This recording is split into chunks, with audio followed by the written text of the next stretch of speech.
Good evening, ladies and gentlemen. Good evening. So we're dealing with a topic today of are Europeans embarrassed by their history, and do Euros project onto FBAs? So I don't know where to start, but if we want to go back to the prior to the Renaissance period, um, in 1200 AD, in Europe, the cleanliness standards of Europe got out of control. Europeans were sleeping with animals, like literal animals were living in the house with them. They weren't aware of cleansers. People were throwing feces in the street. In fact, a little um, unknown, not well told fact is that the high heel shoe was created in Europe because it was so much feces in the street that a lady of means wore those so she didn't have to step all the way into the feces. So a little interesting fact for you. Well, during this period, the Moors came to kind of save Europe and teach them cleansers and teach them behaviors so they wouldn't die out from the bubonic plague, which from rats.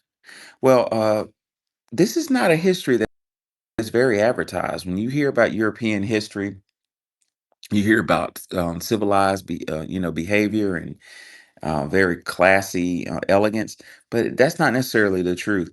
So, if you look to the 1800s of Ireland, Dr. Howard Zinn says immigrants, quote, immigrants from Ireland fleeing starvation there when the potato crop failed were coming to America, now packed into old sailing ships. Story of these ships differ only in detail of the accounts of the ships that earlier brought black slaves and later German, Italian, and Russian immigrants. Ladies and gentlemen, Europeans were broke um, and poor, poverty stricken, and embarrassed of this fact. And when they got to the United States, they were sent to the United States. The Irish, the Russians, and Italians were sent to the United States in diametric opposition to the foundational Black American. When they saw us with our class and dignity, they resented that. Dr. Howard Zinn on the next page says racial hostility became an easy substitute for class frustration.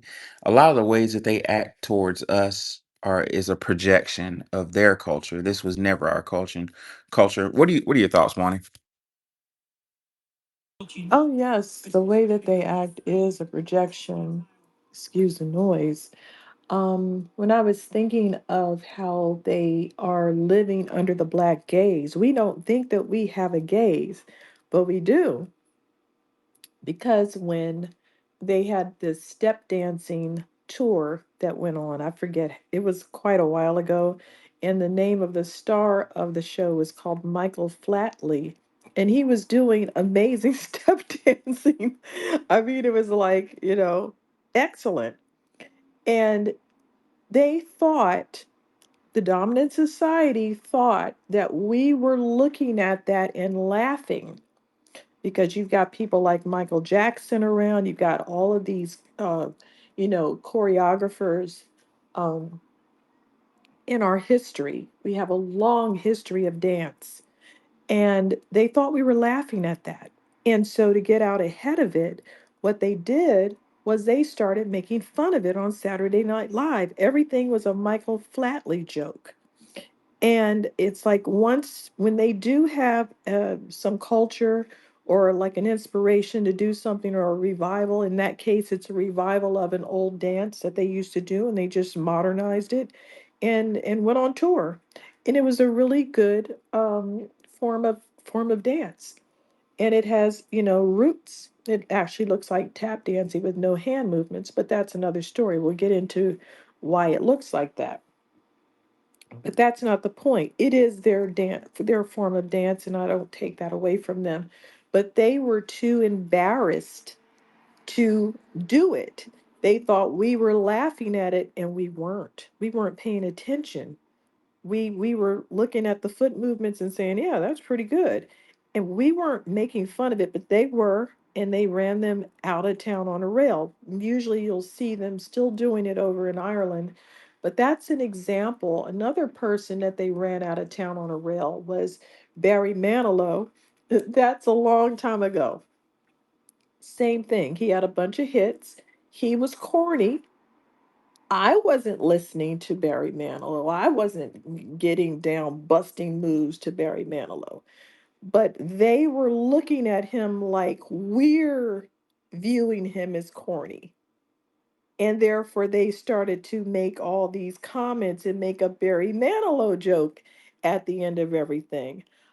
So I've seen them tear their own acts down because they know that they're corny and they think we're looking at them. And yeah, sometimes we are. Like when they do the hokey pokey, I'm definitely looking. I'm looking at them sideways. Yeah, yeah. I was while you were reading that, was looking back at European history and how Europeans have acknowledged that groups of people other than themselves were very kind and hospitable and preyed upon them. Vasco da Gama. What I didn't know that I just learned was Vasco da Gama named a coastal district in Southeast Africa, Terra da Boa Gente, and what that means is land of the good people. So, so you meet a land of good people and you enslave them, like, you know, that's what you're dealing with. And Europeans have a long history of insecurity, which goes back to the younger Adrias, the Ice Age, according to Dr. Michael Bradley. Europeans received their ethnogenesis during the it's called the worm. Wanda, did you ever figure out what the worm? What is that? Why do they call it the worm? The worm. Now we looked it up. Let me look it up again. What's called the Wormian Ice Age. I've never understood what that means. They call it the worm. Yeah, I think it's pronounced the verm, but it's WURM. Um, That sounds like a and German way that's to pronounce it. going back to the Germanic.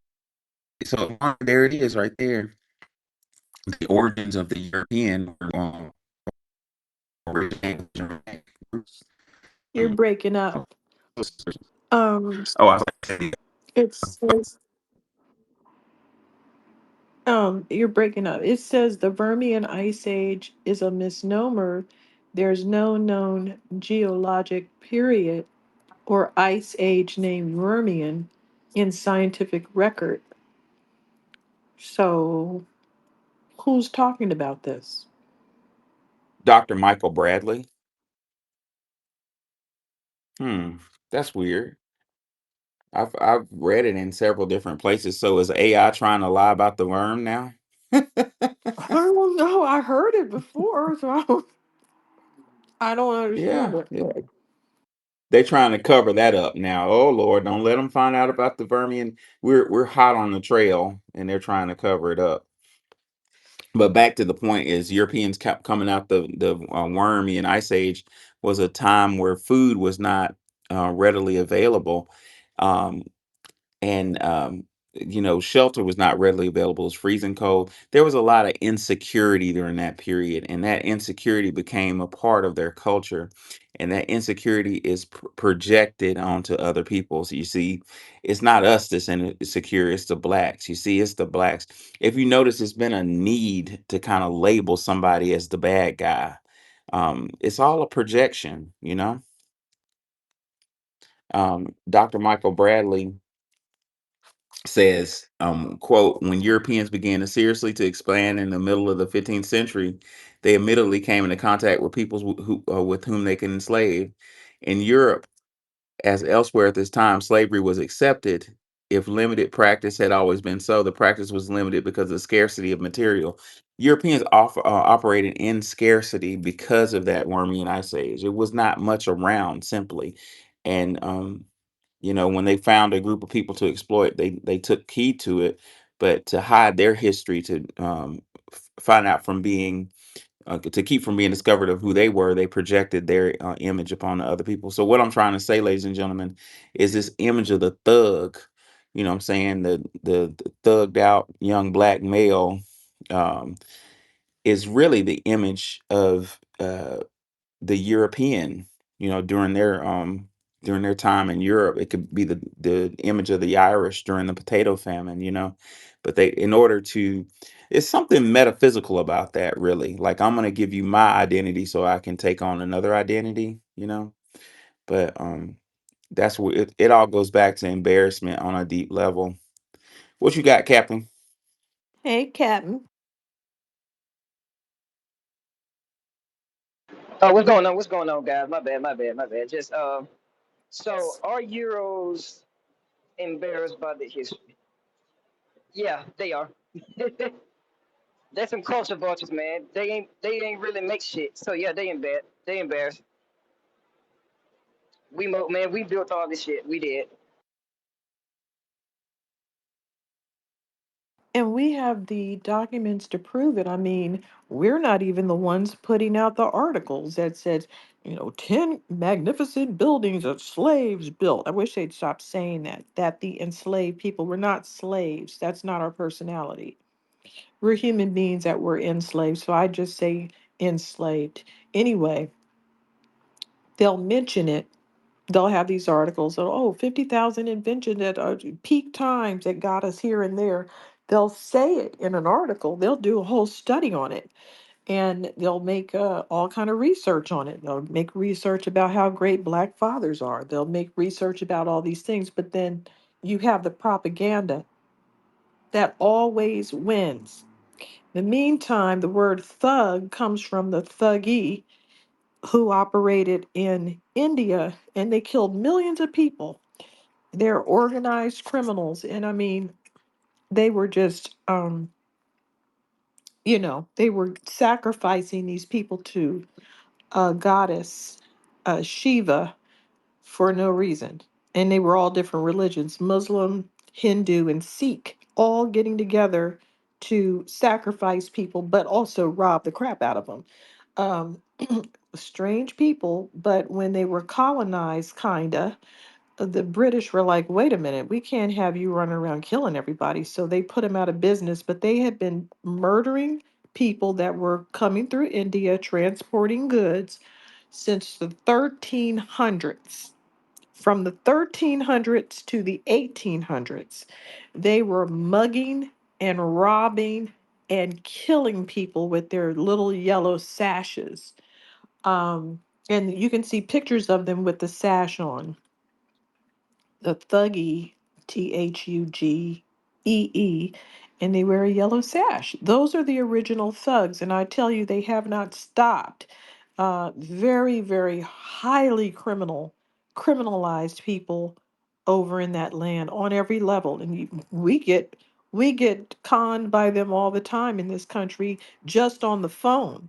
Just imagine what they do in public, and they're very, very highly religious in their culture, but these things never seem to translate onto the human beings.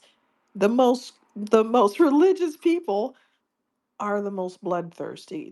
This religion thing that they're doing doesn't seem to translate into the general public. I don't understand it. Go ahead, Captain.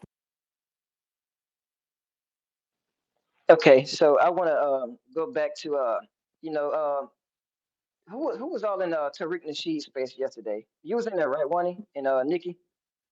No, I was asleep. I Hello. When did it start?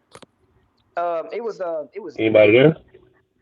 Hey, bro, Yeah. we hold on, bro. Relax, bro. Yeah, yeah, yeah. We'll come to you, bro. Yeah, yeah.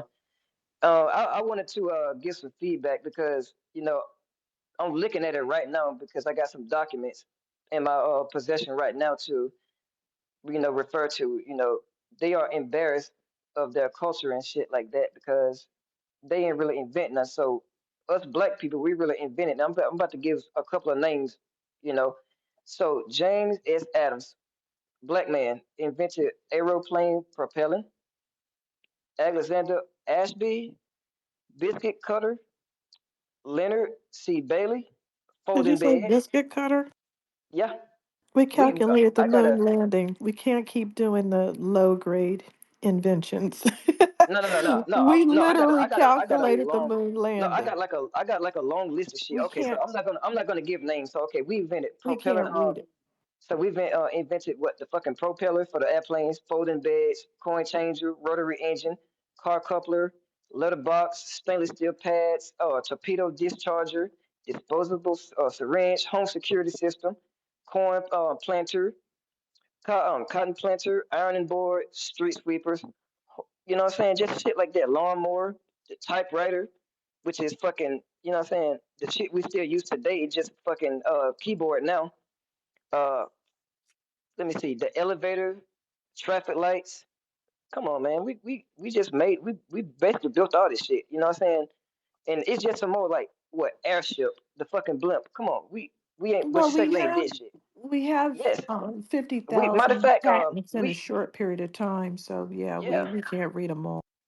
And my thing is, I'm gonna give the best one, the atomic bomb. And you can sit up here and say Oppenheimer invented that. No, a black man really invented the atomic bomb, and you can thank us later for that. We were definitely involved in that atomic bomb. Unfortunately, I did see us in there. We're involved in all of these things, but they never mention us. They have taken some sort of oath to Yeah, never mention us in NASA and never mention us. And if you see an astronaut, they're going to put a Chinese face up there now. That's their model ethnicity. Look, a Chinese guy's up it. We have 17 astronauts. You never see them. exactly. And Never. what? The best one, the fucking the GPS, and that was made by a black woman. And I give our black women credit because they played a major role in it too. So, and let me see what else. I just what the telephone system. We made that shit too. But y'all say that we ain't Yeah. make shit. But okay. Wani said something real interesting about they take some type of oath not to mention us. Yeah, Wani, it's so fucking sick. Like, if you look back to the statement man made when we allegedly landed on the moon, what was this? What was it saying? A small step for what was he? Help me out. A small step for man, a large step for mankind. And If y'all sit and think about that shit, that's deep as hell. What does that mean? Like, who is man and who is mankind? well, Well, no, go I ahead, Wani. just wanted to say before we move on from that, they don't have a problem talking about Operation Paperclip and all of Hitler's homeboys coming up there, sitting up in the NASA cafeteria, swinging off of American balls. They don't mind talking about it. They'll hang out with them. These people are responsible for shoving people into gas chambers. They don't mind hanging out with them. War criminals, filthy animals, people that would do anything that normal humans shouldn't do. They don't mind hanging out with them, but they would not mention those black women. That's why they're called hidden figures. The Jewish people and the Germans weren't hidden. They were in there working together after whining about having a problem in the concentration camps. Now you're best friends working on the Trinity. Now you're all together, teamed up against us, teamed up and asking us what's your calculations? Literally said if her calculations are saying it's okay to go, then it's a go. That's a heavy, heavy responsibility. If her calculations say we can go, then we can go. And you got all these white men, Jewish and German, hanging around over there getting credit for anything intelligent and acting like those black women were nothing. Didn't even want them to be in the bathroom, didn't want them to eat lunch, but you want to eat lunch with a filthy murderer, a pack of filthy murderers that just barely got off at the edge of the rope because those Nuremberg trials sure were putting them on the edge of the rope. Okay, that's why they ran to Argentina and ran the hell up out of there because they were putting those animals on the rope where they belong. Got to check that out sometime. Those weird ass women that were over there in those concentration camps galloping their horses across people's backs for fun, those hoes swung. And they weren't playing with them either. Sometimes they hung them right at the concentration camp. Anyway, I diverted. The point is that those people were bloody animals that were not fit to be around human beings. They aren't fit to live. They're not fit to get married, not fit to have children, not fit to be around anyone after doing what they did. Go look at what they did.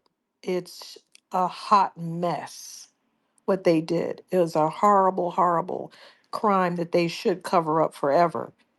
But people won't even look at it. People won't even put that, they won't even say, hey, these men that are over here walking around in suits in America just got out of these operations where they walked around looking at people that were skeletonized, naked, nothing but bones and big stacks of human beings that they couldn't even keep up with putting people in the gas chamber. They rather hang out with those guys than a black American woman. Right. So what is that? So that goes into the second part of our space where it says, did Europeans project upon FBAs? That whole hidden figure mantra. Our black women and our black scientists were hidden because the Europeans needed to project this image of low life, filthy, ignorant, um, degenerate upon blacks, and having a black scientist, especially a female black physicist, in the limelight would counter that narrative. So my question is, why was it so important for them to?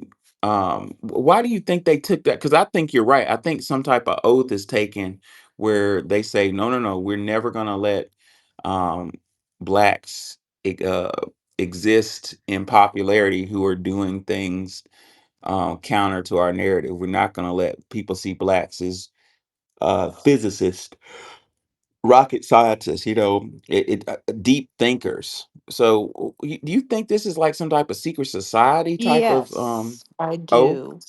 Tell me more about I, it. I know it's a secret society. They take an oath because all of these things that we've uncovered, people, what was his name? Matthew Henson. All of these things, we should have known about it. The other lady, Bessie, is it Bessie Coleman? Sorry, I can't remember names that well. The first pilot, they said she was the first woman pilot, but all we heard about was Amelia Earhart. Now, I'm not against Amelia Earhart, but we never heard about the other people that already did it and set other records for doing so. And that is, it's a shame that we have to dig this up. And these people are actively covering up our history and having the audacity to enslave people and then say, oh, no, we don't want to talk about that chapter in history. We don't want our children to feel bad. Well, why don't you try to correct it? Why don't you do that? Right, right. Um, a lot of effort is put into keeping Europeans history hidden. Um, Dr. Howard Zinn talks about, particularly with one group of Europeans, the Irish. Now, keep in mind, ladies and gentlemen, that the Irish would later become the police class, the group of police, particularly in the Northeast and the Southeast, were dominated by Irishmen who went on a mission to lock up foundational Black American men and women. But Dr. Howard Zinn says when the Irish got off the boat, the following quote: on 18th of May 1847, the Urania from court with 700 immigrants, several hundred, excuse me, immigrants aboard, a large proportion of them sick and dying of ship fever, were put into quarantine at Gross Island. This was one of the first plague smitten ships from Ireland, which sailed that year up the St. Lawrence. But before the first week of June, as many of 84 ships of various tonnage was driven in by easterly wind, and of that enormous number of vessels, there's not one free from the taint of malignant typhus. All these Irish were sick. They were sick as a dog. They were poor. They didn't have a pot to piss in. They were running away from their family members, looking for opportunity. So, what gives them the audacity to come over here and look down their nose at us? Well, ladies and gentlemen, that's the name of the game is called projection, and it's called scapegoating. If you look at Isabella Wilkerson's book Cash, she talks about scapegoating as a tactic used by the Hebrews to give their sins a real metaphysical type of spiritual type of system to take all of your wrongs, all of your sins, and give them to somebody else. And that's really what the European immigrants have done in America, is to take all of their filthy sins and prescribe them or assign them to foundational Black Americans. But in this day and age, we're no longer accepting these subscriptions and these ideologies of us being the thuggy. Last but not least, if you look in the Jumbotron, you'll see a picture of what Wani was talking about, the thuggy, from where the word thug came from, the Indian. And those of you old enough remember the thuggy from Indiana Jones in the Temple of Doom, where the thuggies were worshiping. It wasn't Shiva, Wani, it was Kali, the Callie, goddess goddess Kali. Callie, sorry. Yeah. Yeah, that was one of the first scenes I saw as a kid, and it I scared the knew living that shit out of me, sounded where wrong when I said it. when he ripped the heart out, they got, screaming Kali Ma, Mother Kali, ripping the heart out the chest of the guy. No, There's been so yeah, like this is so shocking that Callie and Shiva are very violent, destructive energies, and yet they're part of the, the lineup of things to worship. And they say without the bad, you can't have the good. So that's why they're there. So I mean, somehow they said that they were getting, what did they call them? Um, Cues from nature. Like if a bird would fly over a tree and do something, that meant Callie was telling them to strangle the next person that drove by. So they were on a whole trip. just madness. I was watching Dr. John Henry Clark earlier today, and John was like, we never had religions when we ran the world. We had spiritual systems. And he was like, religions are handmaidens of conquest. And I really thought about what he said. There's no exception. Every religion was used to take some shit over. And Hinduism is no exception. What's on your mind, John Horse? Good to see you. Hey, what's up, everybody, man? Y'all cooking, man. Y'all cooking. I'm just over here chilling. Yeah, the other day I wanted to get in, but I had stuff I was doing, but I just kind of wanted to speak to the topic. Are Euros embarrassed by their history? I would say there's certain bits and pieces of it that they actually are. Like they don't, like, when it comes to their history, from what I've seen, like they skip over a lot of stuff that they've been through. They don't really go into deep detail, like in schools and stuff, about a lot of the stuff that they um used to dibble and dabble into. Like a lot of people, especially immigrants, from what I've noticed, like they don't really understand why white folks really came and and they started colonizing the planet. Like they don't really know what they had going on up there in Europe per se. You know what I'm saying? The way that we understand it. And one thing I will say, and I do know this, like I know, of course, you do have some white folks who like are embarrassed by like slavery, but the majority of them, like the ones who are suspected white supremacists, or i.e., white supremacists, they aren't embarrassed by slavery at all. Like they're not embarrassed by slavery. They feel like slavery was a necessary evil to for them to have everything that they have, and they look at slavery. I remember TBA. He said that slavery was a spiritual thing that white society went through. That was spiritual for them. Jim Crow and all of that was spiritual for them. So they look at it as if, damn, like, those were our holy days. Like those were, the days where, we basically had everything controlled. That was like their glory days. Their position of power there, that's when they were at their strongest. That's when white supremacy was at their strongest, where they could just literally just do whatever to you. And I don't believe, for the most part, Leia, they're not embarrassed to sit there and really, really um, talk about slavery like that. That's nothing. That's not embarrassing to them. What's embarrassing to them is their position in society. What's embarrassing to them is basically our history, like showing how we basically overcame them. Like we're not refugees. These other people, like that they went to war with and everything like that, they're refugees. Not We're not refugees. So that's, for them, that's embarrassing. What happened to them in 2020, during the uprisings, that's embarrassing to them. Those, uprisings during the 60s, that's embarrassing to them. The Gullah Wars, that's embarrassing to them.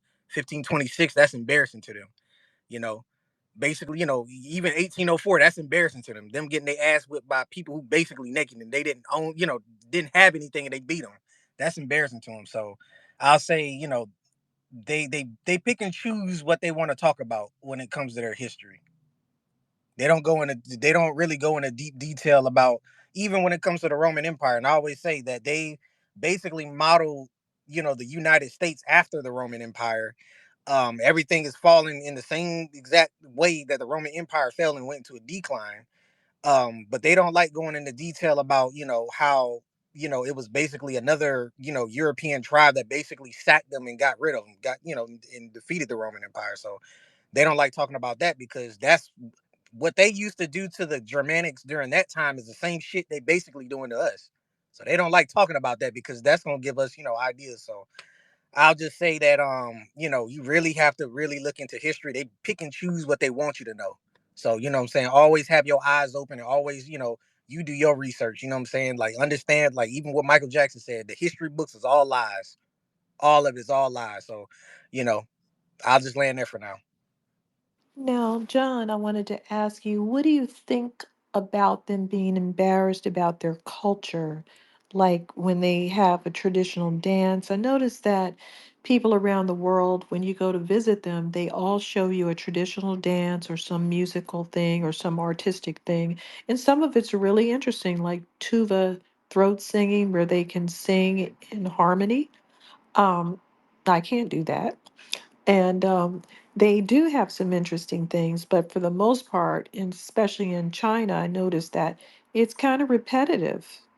You can go to China all the way to Mongolia, and they do the same, delicate dance. It's nothing wrong with it. It's just it's not getting down funky. So you're just sitting there watching graceful moves, which is fine.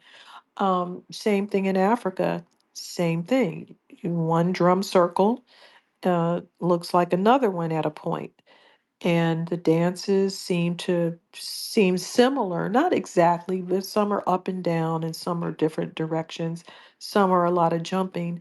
But we know that when they see us, they feel embarrassed about it.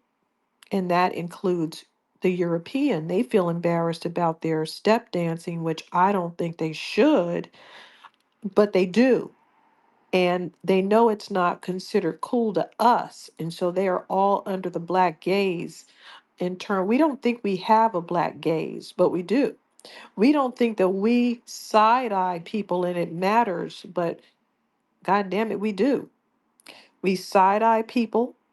We look at them like they're crazy, and it makes them buckle under and know that, hey, my culture is not cool. So the only thing I can do is say I created your culture and beat you over the head with these lies. That's what they've been doing of late because they don't have an equivalent of anything. They tried with the Afro beat, and then we showed that we created that too. It's just hip hop, Africanized hip hop that we gave you. You literally came over here and hung out with James Brown and Yeah. wrote a book about it. So they don't have anything, and the only thing they can do is come over here and say hip hop is American, and I'm in America, so therefore I created hip hop. And every kind of reach you can think of is Hmm. what they're doing. And the thing is, I think when it comes to that is, with our culture, a lot of the reasons why, like, we've been able to create so much is because it's like it was, yeah, our creativity comes from a form of escape. Like, that's just what it is. Even, when you hear stories like Tyler Perry, like, his stories and stuff like that, like he basically was able to create all of those stories and things like that because a lot of the abuse and everything that he was doing. So it was like a form, his creativity came from a form of escape, and he would create his own world. And that's even when it comes to our culture. You know what I'm saying? It's the same thing. Like, we would just always, soon as somebody come in, soon as these other, like, going back to center, as soon as we let them in, it's like, you know what, it's Show us some belly dancing. They know we're going to laugh at that if they try to push that off as some modern cool thing. They're not going to do it. All they're going to do is show people that when they go on a visit them, and that's it. They know that's not cool, and it's because of us. We're determining uh, what's cool. Wanda, can I add on? Yeah. You have in them Arabic countries, you got these guys listening to rap, reciting rap songs, and they dancing, and they in their 70s and 80s, like literally, reciting. Damn. Yes, yes. I thought they were forbidden to play music. What happened? When Well, did we get back to that? men could do what they want over there. It's the women that are not allowed to do what they want. But the men, they do whatever they want in them Arab countries. But they love rap. Rap, you'll probably catch one of them. They probably won't film it or nothing, but I'm pretty sure the princes and stuff, when they in their little parties and stuff, crashing out, they got 50 Cent. He's big over there in Europe. 50 Cent and Wu Tang. Everybody loves Wu Tang in Europe. Everybody. Now, I appreciate it, housing, ladies and gentlemen. I've enjoyed y'all. This was a short space to just address the issue. Are Europeans embarrassed by their history? The answer is yes. European history is very dark, and the origin and conclusion comes from the younger Dryas during the last ice age, where they had to cannibalize to survive. So a lot of effort is done to keep media attention away from who they are and focus on who we are and who we're not. A lot of projection is done upon foundational Black Americans because, as Isabella Wilkerson put it in her book Cast, Black Americans used to be the scapegoat. Now, what was a scapegoat? We'll end on this note. The scapegoat in the time of the Hebrews was a literal goat who was allowed through the Hebrew priest to absorb all the sins of the village. It was two scapegoats. They needed two. Both of them were given the sins of the village, and one was sacrificed on an altar. The other one was allowed to run away in shame. So the concept of it is all the things that the Hebrews did that was bad was absorbed by this goat that was one running in the wilderness in shame. Um, Dr. Isabella Wilkerson says that Black Americans were the scapegoat in America, but not anymore. Why? Because we've delineated. We've told them all, hey, man, we're not even playing your fucking game no more. You figure it out. So now Europeans are being forced to face their history and deal with the truth. And I love it. Juana, do you have any last thoughts? Good night. Nikki? Real quick, hopefully one day we can go deeper into cannibalism because I think that they still try to use it as an excuse. There's no reason they don't need to do that anymore. Have a good night. Oh, yeah. And like our brother put in the movie Sinners, that's like kind of a form of vampirism. But yeah, I'm gonna toy around with that topic. We're gonna talk about it soon. All right, ladies and gentlemen, I enjoyed y'all, learned a lot, and I'll see y'all later. Have a good night. Peace out.